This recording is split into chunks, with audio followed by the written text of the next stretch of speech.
Vamos voltar a falar de guerra. Sim, o secretário de Estado dos Estados Unidos acabou de chegar na Turquia, onde vai se encontrar com o presidente turco Recep Tayyip Erdogan para discutir o conflito no Oriente Médio. Mais cedo, Erdogan disse que a Turquia precisa salvar os palestinos do que chamou de crueldade israelense. Vamos ouvir. Filistinli kardeşlerimizin İsrail zulmünden kurtarılması, Gazze'de tüm dünyanın gözleri önünde işlenen katliamların durdurulması da bizim boynumuzun borcudur.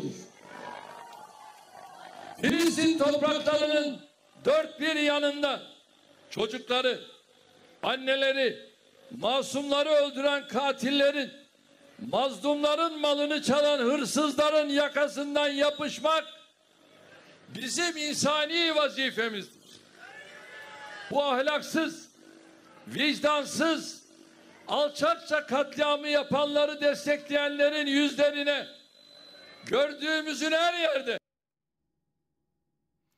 A gente vai chamar agora convidado especial, Vitélio Brustolin, pesquisador de Harvard, professor de Relações Internacionais da Universidade Federal Fluminense. Esteve com a gente em vários momentos durante a semana no Bastidores CNN e está de volta. Obrigada pela disponibilidade, Vitélio. Boa noite, Tainá. Um prazer conversar contigo novamente. Boa noite a todos.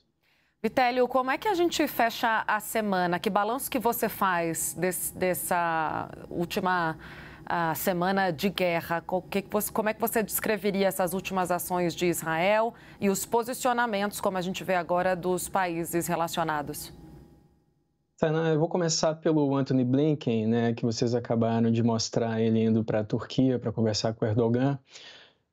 O Blinken teve uma rodada de negociações, desde sexta-feira conversou com primeiros ministros da Jordânia, do Egito, da Arábia Saudita, do Catar, Emirados Árabes Unidos, do Iraque. E veja que interessante, Tainá, o Blinken tenta fazer nesse momento algo que o Brasil pediu naquela resolução do dia 16 de outubro, que foi vetada pelos Estados Unidos, porque naquela resolução o Brasil pedia pausas humanitárias. Aí no dia 26 de outubro, os Estados Unidos apresentaram uma proposta de resolução no Conselho de Segurança falando em pausa humanitária, no singular. E a Rússia e a China vetaram, porque a Rússia e a China queriam um cessar-fogo. E aqui é importante que a gente faça a distinção.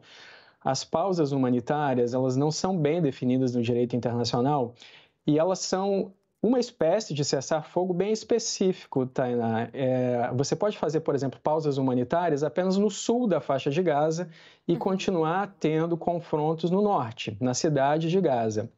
As pausas humanitárias seriam especificamente para entrada de assistência humanitária à faixa de Gaza e saída de civis, que é um pedido que o mundo inteiro tem feito, inclusive os Estados Unidos nesse momento.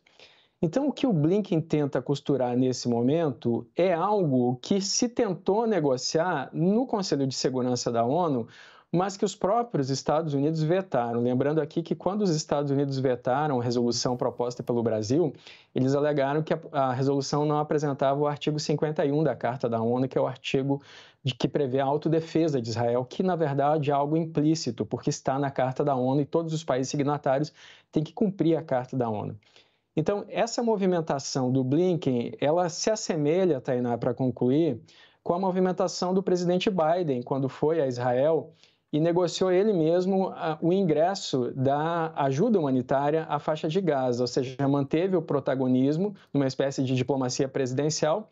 E, nesse momento, o secretário de Estado dos Estados Unidos, o Blinken, tenta fazer essa diplomacia de Estado, passando ao entorno do Conselho de Segurança da ONU, Tainá. Excelente. O Vitélio conta para a gente, então, o que é essa costura dos Estados Unidos neste momento.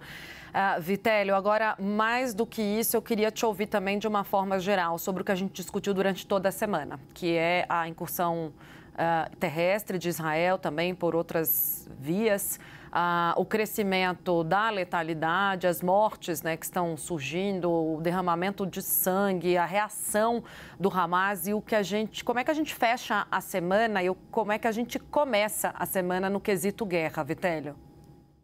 Tainá, a gente fecha a semana com alguns pontos de referência e de reflexão.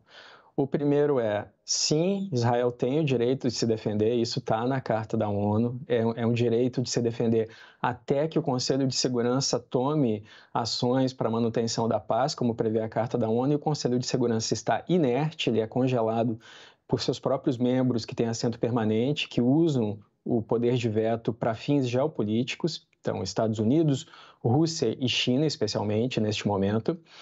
Então, primeiro ponto, existe o direito de defesa. Segundo ponto, esse direito de defesa tem que respeitar o direito internacional.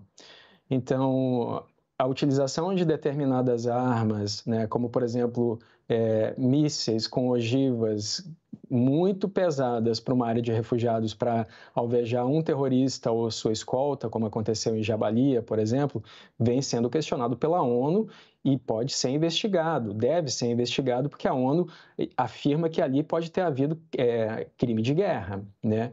Ou, por exemplo, alvejar as ambulâncias que saíam do hospital Al-Shifa, né? Foram 5 ambulâncias. As ambulâncias são protegidas pelo direito humanitário desde 1864. É considerada a primeira Convenção de Genebra. Então, existem duas coisas aqui. Primeiro, você também não pode esconder militares e terroristas em ambulâncias, porque isso é um crime de guerra. É perfídia o nome desse crime. Mas, ao mesmo tempo, existe um princípio da oportunidade. Então, tem que ser questionado e analisado se Israel não poderia ter esperado, por exemplo, para que aquele comboio de ambulâncias não estivesse numa área repleta de civis e que alvejasse apenas os terroristas e não o pessoal médico, os enfermeiros das ambulâncias que são protegidos por convenções internacionais. Isso tem que ser investigado. Então, 2 pontos aqui. Primeiro, sim, existe o direito de defesa. 2, o direito de defesa tem que respeitar o direito internacional.